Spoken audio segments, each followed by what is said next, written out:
Questions israélo-palestiniennes, clés de compréhension, un programme d'information pour mieux connaître et comprendre la situation au Proche-Orient. Bonjour et bienvenue dans ces questions israélo-palestiniennes, ces clés de compréhension. Aujourd'hui, on va évoquer la diplomatie qui a un rôle si important dans cette région, vous savez, vers laquelle il ne faut pas naviguer avec des idées simples parce qu'elle est compliquée cette région, n'est-ce pas Éric Danon? Bonjour. Bonjour. Merci d'être avec nous. Vous avez été ambassadeur de France en Israël d'août 2019 à juillet 2023 et c'est avec vous qu'on va essayer de comprendre d'abord ce que ça signifie représenter la France là-bas. Qu'est-ce que la France représente à la fois pour les Israéliens et pour les Palestiniens? Alors attention, moi je représentais la France à Tel Aviv, c'est-à-dire auprès des Israéliens. C'est le consul général de France à Jérusalem qui représente la France auprès de l'autorité palestinienne. Bon, qu'est-ce que ça signifie? D'abord, c'est une mission qui est à la fois gratifiante, formidablement intéressante, passionnante même, et très difficile parce que, comme vous l'avez dit au début, c'est le pays de la complexité. C'est le lieu du monde le plus complexe à la fois à décoder ou à décrypter et à travailler. Alors, la France, là-bas, elle a une image à la fois, j'allais dire bonne et mauvaise, et on va voir les deux aspects, mais c'est lié à une relation qui est d'abord extrêmement forte, historiquement très forte, et on pourrait dire passionnelle, avec les hauts et les bas d'une passion. Pour aller très vite, nous vivons aujourd'hui sur une histoire franco-israélienne qui a eu sa période, je dirais, prospère, intéressante au début de la création d'Israël, où la relation se développe de façon intense, on pourra y revenir, et où les coopérations dans tous les domaines sont très importantes. Et puis vous avez une rupture en 1967, qui est la rupture de la confiance, finalement, au moment où, à cause de la guerre des 6 jours, le général de Gaulle estime qu'il faut mettre cette relation presque sous cloche, pourrait-on dire, et avec notamment sur les questions de sécurité un embargo sur les armes. Alors, depuis, les chefs d'État et de gouvernement français, alors pas tout de suite, mais disons après Giscard d'Estaing jusqu'à aujourd'hui, assurent la main sur le cœur que jamais ils ne céderont sur la question de la sécurité d'Israël, et donc ils réaffirment ceci, alors plus ou moins concrètement, et en même temps une difficulté à retrouver la confiance avec la population israélienne et avec les Français juifs partis en Israël, soit qu'ils soient binationaux, soit qu'ils aient abandonné la nationalité française. Bref, toute cette affaire, aujourd'hui, c'est une affaire de confiance, de sécurité, de coopération, de liens culturels très forts, et le plaisir d'être ambassadeur là-bas vient de la complexité, justement, de cette relation. Si on n'aime pas naviguer là-dedans, il vaut mieux aller dans un autre poste. Voilà. J'ai envie de vous demander, Éric Danon, qu'est-ce que vous avez appris là-bas qu'on ne comprend pas ici? Qu'est-ce qui, dans les différentes actualités, demanderait à être réaffirmé avec force? Qu'est-ce qu'il faudrait que les Français comprennent pour saisir la situation là-bas? Bon, il y a plusieurs choses. D'abord, il y a une dimension identitaire. En fait, les Français ont beaucoup de mal à comprendre l'identité israélienne. Ils la caricaturent sous forme de différentes identités juives, mais Israël, en 75 ans, a développé une identité que souvent les Français ont du mal à comprendre. C'est vrai aussi d'ailleurs du côté palestinien. Pour beaucoup de Français, la question de l'identité palestinienne est, je veux dire, quelque chose qu'ils approchent avec des pincettes. La deuxième chose, c'est que c'est un pays qui se vit en guerre depuis 75 ans, et c'est fondamental. C'est-à-dire que la question de la sécurité est la première des questions en Israël. Et je dirais, la sécurité passe avant la paix. Ce qui est quelque chose qui est difficile à comprendre pour les Français, parce que les Français considèrent, très naturellement d'ailleurs, que la paix, c'est plus important que tout, et que tout doit être focalisé pour aller vers la paix. En Israël, pas forcément. On peut très bien vivre dans un état, notamment de ni guerre ni paix, car la priorité essentielle, c'est la question de la sécurité. Ensuite, la troisième chose qui est très difficile à comprendre ici, pour les Français, c'est qu'il y a, évidemment, la caricature consiste à dire 2 juifs, 3 synagogues. C'est-à-dire qu'il y a des identités multiples en Israël, des courants très multiples qui vont de courants intellectuels parfaitement compréhensibles par des Européens et d'autres qui sont totalement incompréhensibles par des Européens. Je veux dire que quand vous êtes en Israël et que vous allez dans les quartiers ultra-orthodoxes, par exemple, bon, si vous connaissez pas grand-chose au judaïsme, vous ne comprenez rien de ce qui se passe dans la rue, enfin c'est clair. Et même chose d'ailleurs du côté des quartiers ou des endroits des Arabes palestiniens, parce que évidemment Israël, c'est un pays où il n'y a pas que des Juifs, et ça aussi c'est difficile à comprendre ici. Il y a une identité arabe palestinienne et des Palestiniens qui sont très attachés en fait à vivre en Israël. Et d'autres communautés, comme les Druzes aussi, qui vivent là depuis très, très longtemps, et qui représentent encore d'autres courants. Bref, c'est aussi, je termine avec ça, un pays où, peut-être à cause de la guerre ou permanente ou d'autres choses, c'est un pays où on vit le risque de façon complètement différente de la France. Je veux dire que quand vous voulez faire rire vos interlocuteurs israéliens, vous leur parlez du principe de précaution inscrit dans la Constitution française. Et alors là, incompréhension totale. C'est un pays, on l'a vu encore récemment avec le Covid et encore récemment évidemment avec la guerre à Gaza, où l'initiative individuelle, le rapport au risque, la question de la résilience, le fait qu'on ne s'intéresse pas trop aux problèmes de long terme, mais aux problèmes de court terme, que tout se règle par l'action et pas par des discours et des groupes de travail. Tout ça, c'est une mentalité très particulière qui a permis incidemment d'en faire la Startup Nation, enfin, d'un point de vue des hautes technologies. Donc, des Israéliens qui sont à la fois dans une culture de risque, une culture de l'action et une résilience phénoménale qui vient de loin. Et alors, justement, lorsque vous avez été ambassadeur de France en Israël, comment avez-vous jugé la classe politique israélienne? Quelle est sa spécificité? Parce que on a l'impression que tout tourne autour de Benjamin Netanyahou. Comment expliquer cette situation?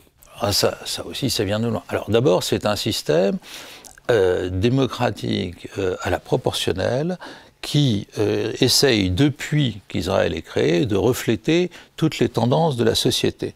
Avec des seuils de participation qui sont très bas pour avoir des élus. Et donc, vous avez à chaque fois une mosaïque j'allais dire, de toutes les tendances pour les députés. Et il faut faire à chaque fois des coalitions.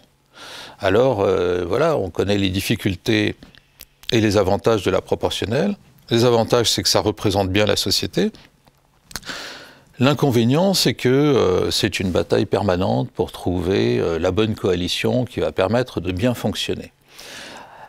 À l'intérieur de cela, vous avez dans le temps une droitisation de la société israélienne sur plusieurs années, et c'est dû à beaucoup de choses, mais essentiellement au fait que, au fond, de moins en moins d'Israéliens voient une solution politique à la question israélo-palestinienne et donc se tournent vers des solutions de rapport de force.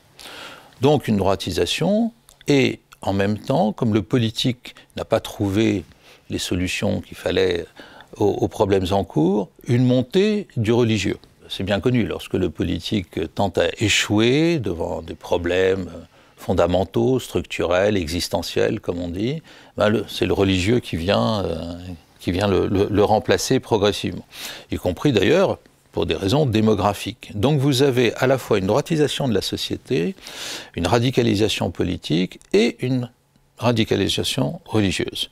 Ça vient dans le temps et c'est lié au fait que, au fond, les problèmes de base d'Israël, notamment la relation avec les pays arabes et avec les Palestiniens, n'a pas trouvé de solution à ce jour. Justement parce que ce qui est apparu, lorsque le 7 octobre est arrivé, le 7 octobre 2023, c'est qu'il y avait eu une sorte d'oubli de la part de la société israélienne de la situation à Gaza, de l'existence même de Gaza. Est-ce que c'est votre sensation? Non, je ne crois pas du tout. Vraiment, c'était pas un oubli.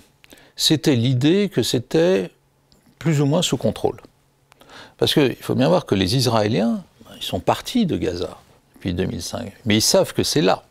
Et ils savent que il y a un danger, ils savaient qu'il y avait un danger potentiel, mais ils avaient l'impression que le risque était maîtrisé. À la fois parce qu'ils faisaient entrer et ressortir tous les jours ou presque 12 000 personnes pour venir travailler, parce que le Hamas a dissimulé, pourrait-on dire, toute sa préparation du 7 octobre, la taquilla bien connue, et voilà, le politique s'est endormi là-dessus. Et d'un autre côté, les politiques actuels se sont tournés plutôt vers la Cisjordanie, ou la Judée-Samarie, vous l'appelez comme vous voulez, et lentement, au fond, certaines tendances, on dit, bon ben voilà, Gaza à l'ouest c'est maîtrisé, aujourd'hui, la conquête, elle est plutôt à l'est. Et donc tout le monde s'est concentré, d'où une des erreurs sécuritaires du 7 octobre, c'est que l'armée était plutôt là-bas et attendait plutôt des problèmes en Cisjordanie qu'à Gaza. Voilà, c'est une question d'appréciation politique et c'était une erreur. Comment expliquer qu'un tel appareil de renseignement ait failli? Là aussi, c'est une grande incompréhension. Non, mais maintenant, ça y est, le rapport est sorti sur le sujet. Vous avez à la fois des failles sécuritaires, c'est-à-dire que on a vu des choses, mais on n'y croyait pas. Donc ça, c'est souvent des jeunes femmes, et quelques hommes, mais souvent des jeunes femmes qui ont fait le guet, qui ont vu qu'il se passait quelque chose, qui ont appelé leurs supérieurs. Les supérieurs sont venus, puis finalement, on dit non, ça va, c'est un risque maîtrisé. Bon, ça, c'est la partie purement renseignement, sécurité. Et puis vous avez le politique qui ne voulait pas y croire. C'est-à-dire que malgré les avertissements des services de renseignement israéliens, non, ils étaient convaincus que c'était à l'est du pays que les choses allaient arriver. Et ça, c'est une cécité que l'on observe souvent lorsque vous mettez à la tête, en termes de ministre, à la tête de la sécurité, et parfois de l'armée, mais surtout de la sécurité, des gens qui n'ont aucune compétence pour ça. Mais c'est quand même incroyable, parce que ça reproduit ce qui s'est passé avec Golda Meir pendant la guerre du Kippour, où là, au mot près, puisque ce que vous venez de dire des femmes, on a expliqué par exemple que pendant la guerre du Kippour, si l'armée avait été moins misogyne, elle aurait écouté ces femmes qui, parce que des femmes avaient lancé l'alerte pendant la guerre du Kippour. Alors, évidemment, maintenant, ça va mieux, mais on sait bien, on voit bien l'exemple des soldates israéliennes, de la place des femmes dans l'armée, etc. Mais ça reste quand même, l'armée, un mode d'action, voire de violence, qui est plutôt centré sur l'action des hommes que sur l'action des femmes. Alors moi, je ne dis pas qu'il y a de la misogynie, mais il y a, voilà, on les écoute moins, voilà. C'est comme ça. C'est-à-dire, c'est aussi un peu culturel. Hein. Alors, on ne va pas rentrer là-dedans, parce qu'on va faire du café du commerce autour de la question des hommes et des femmes dans l'armée. Non, mais moi, je voulais le parallèle entre ce qui s'est passé pendant la guerre du Kippour et le 7 octobre. Ben, ils n'ont pas appris des choses qu'ils auraient pu apprendre de la surprise stratégique de 1973. Voilà. Vous étiez ambassadeur jusqu'en juillet 2023. Est-ce que À cette époque, vous étiez pessimiste, optimiste sur la résolution du problème. Comment perceviez-vous finalement la situation entre Israéliens et Palestiniens? Non, à titre personnel, à ce moment-là, j'étais ni optimiste ni pessimiste. J'ai toujours considéré que on se fourvoyait à rechercher un certain type de solution, alors que c'était pas ça qu'il fallait chercher. Maintenant, juste dans l'année précédant le 7 octobre, j'ai écrit plusieurs fois que la rupture totale du dialogue entre Israéliens et Palestiniens ne pouvait mener qu'à une catastrophe. Quand, comment, évidemment, je n'avais pas la moindre idée, mais lorsque, pendant un an, puisque en gros Netanyahou revient l'année avant le 7 octobre, avant ça c'est Lapid et Bennett. Lapid et Bennett, ils ont essayé de garder un dialogue avec l'autorité palestinienne et avec certains groupes de Palestiniens. Quand Netanyahou arrive entouré de Smotrich et Ben-Gvir, c'est fini, il n'y a plus rien. Or, cette ignorance de l'autre est évidemment à la fois un mépris et une humiliation, ne pouvait qu'entraîner ce genre de réaction. Moi, j'avais des étudiants, parce que nous sommes le seul pays au monde à avoir un institut à Gaza, un institut culturel, hein, c'est l'Institut français. Quand vous avez des étudiants qui, d'un coup, vous disent, en milieu d'année, nous n'avons plus rien à perdre par rapport à la situation, et quand vous connaissez la violence sociale et politique dans laquelle ils vivent, ben, vous vous dites, ça va pas pouvoir continuer indéfiniment. Alors après, vous ne pouvez jamais prévoir la date, hein, c'est de ces ruptures-là, d'un coup. Mais après ça, on a vu, encore une fois, au-delà de cette indifférence au sort des Palestiniens, pendant la dernière année, avant le 7 octobre, vous aviez d'autres choses qui se passaient, qui pouvaient aussi être prises en compte. Par exemple, le fait que la normalisation entre l'Arabie saoudite et Israël avançait lentement mais sûrement. Évidemment que ça allait déclencher une réaction forte de l'Iran, dont moi j'ai écrit, il y aura des réactions iraniennes qui vont à un moment se traduire par, j'avais mis, des attentats. Jamais j'aurais pensé au 7 octobre tel qu'il est arrivé. Mais qu'il y ait des attentats pour pourrir l'ambiance en Israël et poser un problème à Mohammed Ben Salman, le prince héritier d'Arabie Saoudite, pour continuer sa normalisation, oui, évidemment que ça pouvait se voir, et on a été plusieurs à écrire. Pour ça, en fait, vous avez eu les mêmes phénomènes qui se passaient avec l'État islamique, c'est-à-dire qu'il fallait évidemment qu'il y ait des provocations ou des attentats palestiniens pour que, en retour, Israël écrase le plus possible des Palestiniens, pour qu'en retour, l'Arabie Saoudite dise, dans ces conditions, on ne peut pas normaliser. Voilà. Mais alors c'est très intéressant ce que vous dites, parce que donc, vous avez des témoignages d'étudiants palestiniens qui vous disent on n'a plus rien à perdre. Mais justement, la stratégie menée par le Hamas le 7 octobre, elle n'est pas si claire que ça, parce que bon, ils anticipaient très bien ce qui allait suivre. Non, oui, mais non, parce que le Hamas a été surpris par sa propre victoire. Du fait de l'absence de l'armée, le Hamas entre et tue le maximum de juifs possible. Et il va le faire de façon traumatique pour les Israéliens, avec deux traumatismes qui vont peser lourd pour la suite. Le premier, c'est qu'en franchissant la frontière israélienne et tout, il brise symboliquement le fondement d'une des fonctions d'Israël, qui est qu'Israël a justement été créé pour que des événements de type 7 octobre ne puissent pas arriver. Donc vous avez une remise en cause même du système, de la conception même d'Israël comme refuge. Et puis, surtout, ce que vous voyez immédiatement comme image, c'est la jouissance des terroristes à tuer des juifs et à les tuer de cette façon-là. La tentative est réellement génocidaire. À partir de la part du Hamas, à partir de là, Israël ne peut que tomber dans le piège qui est ainsi tendu par le Hamas et répliquer j'allais dire, lourdement. Le piège, alors, du point de vue israélien, c'est surtout assurer la sécurité des frontières, puisque Gaza est une frontière. J'allais dire trop tard après le 7 octobre.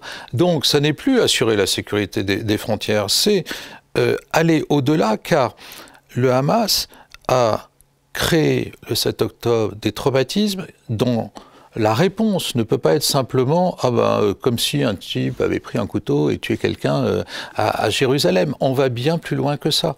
Et Netanyahou le fait immédiatement, enfin une semaine après, et fixe 3 objectifs. Il dit il faut détruire le Hamas, il faut ramener les otages, et il faut faire de Gaza un territoire non hostile à Israël pour la suite. Sauf que, en mettant sur le même plan les otages et la destruction du Hamas, il met les Israéliens dans une position impossible. Qu'est-ce qui est prioritaire? Récupérer les otages ou détruire le Hamas. Et ça a scindé le pays, et ça n'est pas d'ailleurs totalement terminé. Et donc, ça c'est quelque chose qui était politiquement, évidemment, très risqué. Et je pense que pendant longtemps, il sera reproché à Netanyahou de ne pas avoir choisi la priorité. Imaginez, je ne sais pas moi, un Vladimir Poutine dans cette situation. C'était tapis de bombes sur Gaza, on tue tout le monde, on a les tunnels, tant pis pour les otages. Dans la mystique juive, vous ne pouvez pas dire tant pis pour les otages, vous devez les sauver, c'est dans l'ADN même. Et donc, mais en les sauvant, évidemment, vous vous empêchez de battre le Hamas comme vous souhaitez le faire. Et si vous voulez battre le Hamas jusqu'à sa destruction, c'est un risque trop grand pour les otages. Et en plus, après 6 mois de cela, de ce dilemme impossible, pourrait-on dire, il y a un doute, c'est est-ce que Netanyahou a arrêté ou pas les négociations, ses propres négociateurs pour ramener les otages. Donc vous avez une tension dans la société israélienne à cause de ça. Mais alors, là aussi c'est très intéressant parce que donc, Israël est accusé de génocide. Israël est accusé de crimes contre l'humanité et de crimes de guerre. Non, ça c'est Netanyahou et Galante pour le crime. C'est la Cour pénale internationale. Le génocide, c'est à la Cour internationale de justice et c'est l'affaire déclenchée par l'Afrique du Sud, rejoint par quelques autres. Donc c'est 2 cours différentes. Dans le premier cas, enfin, ça a commencé par la Cour internationale de justice et le génocide. Vous attaquez un pays, qui est Israël, devant une cour. Dans l'autre cas, à la Cour pénale internationale, vous attaquez des personnes, c'est-à-dire en l'occurrence Netanyahou et Galante. Pardon. Mais, les 2 accusations peuvent prospérer. Alors, sur la Cour internationale de justice, d'abord, la Cour n'a pas encore dit si elle était compétente ou non. Donc, elle a jugé, comme on dit, prima facie, ce qui, pour les Français, correspond à un référé, hein, en gros. On ne juge pas au fond. Et la Cour a dit, il vaudrait mieux, pour ne pas que vous tombiez en rupture de la Convention sur le génocide, que vous fassiez ça, ça et ça. Mais elle n'a absolument pas parlé sur le fond du génocide. Elle va mettre encore, à l'heure où nous faisons ce tournage, à peu près 1 an pour dire si elle est compétente ou pas. Si jamais elle dit qu'elle est compétente, il lui faudra à peu près encore 1 an et demi supplémentaire pour dire si elle considère qu'il y a génocide ou pas. Voilà. Après, à titre personnel, mais voilà, je pense très profondément et très sincèrement qu'il n'y a pas génocide. Parce que la volonté d'éradication d'une population pour ce qu'elle est, à mon avis, qui est un élément essentiel du génocide, c'est l'intention. Je pense qu'elle n'y est pas, même s'il y a des phrases malheureuses des uns et des autres, mais je pense qu'elle n'y est pas. En revanche, s'il y a volonté de retirer tous les Gazaouis de Gaza, par exemple dans le cadre du plan Trump ou ce genre de choses, de façon forcée, et pas donc volontaire, alors là, je reviendrai sans doute sur mon jugement. Mais à ce stade, valeur aujourd'hui, à mon avis, il n'y a pas génocide. C'est plus compliqué pour l'affaire du crime de guerre et du crime contre l'humanité. C'est-à-dire, y a-t-il eu des bombardements inutiles par rapport à la situation purement militaire? Alors, c'est généralement, la Cour pénale internationale retient ce type de motif quand vous avez bombardé des hôpitaux, des écoles, etc.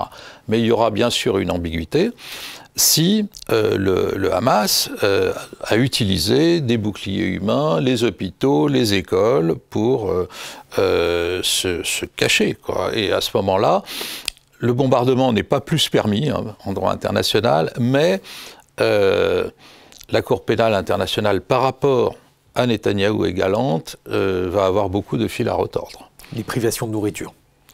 Oui, s'il y a eu famine. Or, il n'y a pas eu.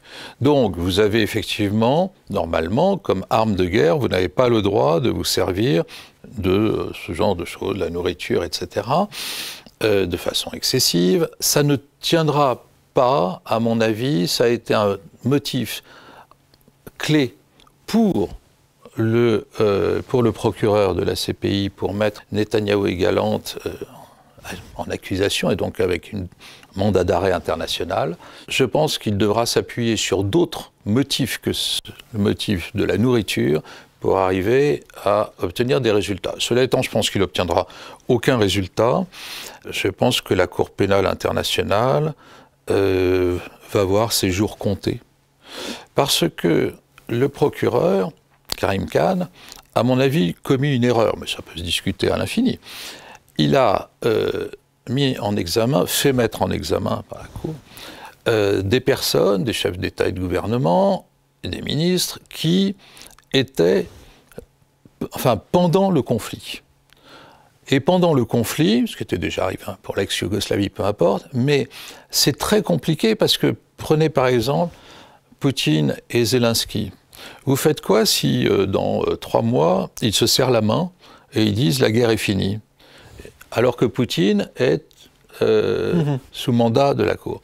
Puis, le système des Nations Unies est en train de s'effondrer, en réalité, autour de ces questions, parce que, prenez Poutine, pour que ce soit moins polémique, et je termine avec ça,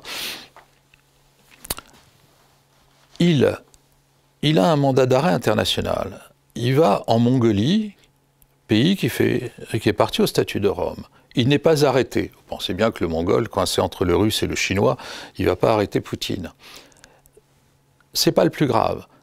Il va à Kazan, et là, le secrétaire général des Nations Unies vient à une réunion des BRICS, enfin on pourrait dire du Sud global, et il lui serre la main devant les caméras. Donc le secrétaire général des Nations Unies va serrer la main devant les caméras à un chef d'État qui est sous mandat international de la Cour pénale internationale. À mon avis, c'est la mort de l'institution. En conclusion, on ne sait évidemment pas ce qui va se passer au jour où nous tournons, mais vous qui avez été ambassadeur là-bas, on se dit que c'est une tragédie terrible pour les deux parties. C'est-à-dire, on ne voit pas, en fait, dans quelle mesure ceux qui ont déclenché cette crise-là, autrement dit le Hamas, quelle peut être la justification de cette stratégie. Et quant à Israël, évidemment, l'image du pays est extrêmement abîmée. Bien sûr, non, mais d'abord, du côté palestinien, le Hamas se fiche complètement du sort des Palestiniens, mais complètement. La seule chose qui l'intéresse, c'est la destruction d'Israël, et donc c'est de récupérer l'ancienne Palestine mandataire de la mer jusqu'au fleuve. Vous prenez toutes les déclarations de Sinoir, comme d'ailleurs celle de Hanier, et ce n'est pas les Palestiniens le problème. Ils disent tous dans les interviews, non, non, nous ce qu'on veut, c'est la destruction d'Israël. Le drame des Palestiniens, c'est encore une fois avec cette guerre, de se rendre compte que de nombreux pays arabes, ainsi que leurs propres dirigeants palestiniens, ne sont pas intéressés à la fin du conflit. Pour des tas de raisons qu'on peut expliquer, d'ailleurs très rapidement. Prenez l'Algérie, la Libye, le Liban. Vous croyez qu'ils sont intéressés à la fin du conflit? Non.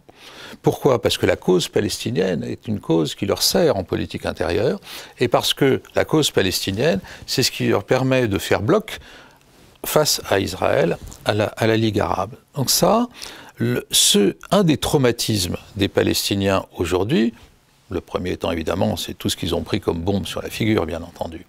Mais le deuxième, qu'on a pu voir, c'est enfin le début d'une conscience claire que leur chef, à commencer par le Hamas, mais aussi l'autorité palestinienne, et beaucoup de pays arabes, ne les soutenaient pas pour aller vers la paix.